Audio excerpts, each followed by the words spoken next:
আচ্ছা, আপনার যে কবির ভাই চাটা দিছে, চাটা কেমন লাগছে আপনার কাছে? ভালো লাগছে। আপনি ব্যানারে কত বেশি বেরি আপনি করাইলে তো আমার সারান হয়ে দিব গিয়া। আপনার ব্যানার দুধ সাথে গরম গরম আমার লাগে এটা জানেন নি? না ঠিক আছে, কিন্তু আপনার ব্যানারে কত নাম্বার চাটা দেওয়া হয়েছে?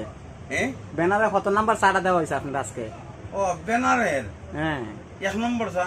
1 নম্বর চা না? আপনি নিয়মিত কাস্টমার কবির ভাই? মাঝে মধ্যে খাই আমি, উই খানো উই ছেলে মাংসেলে খানো খাই বেশি। ঠিক আছে। আপনি কি কবির ভাই বান্ধা কাস্টমার নেই নাকি তা? না না, আগে বান্ধা আসলাম, এখন বাচ্চা দিদি রাস্তা বাজারে খাই। ছুটি গেছেন যা? আল্লাহু আকবার। আমি হিন্দু বেড়া কত বড় মস্তান জানো নি মিয়া? পৃথিবী বিখ্যাত মস্তান হইলাম আমি, রঞ্জিত চন্দ্র কপালে।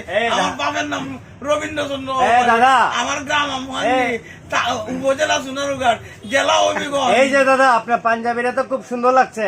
এখন কথা হইল গীতা শুনুন। পাঞ্জাবিটা আপনি কে দিচ্ছে? এখন কথা শুনুন। পাঞ্জাবিটা কে দিছে? সাবেক সালাম মন্ত্রী পাঞ্জাবিটা কে দিছে বলেন? পাঞ্জাবিটা কে দিছে?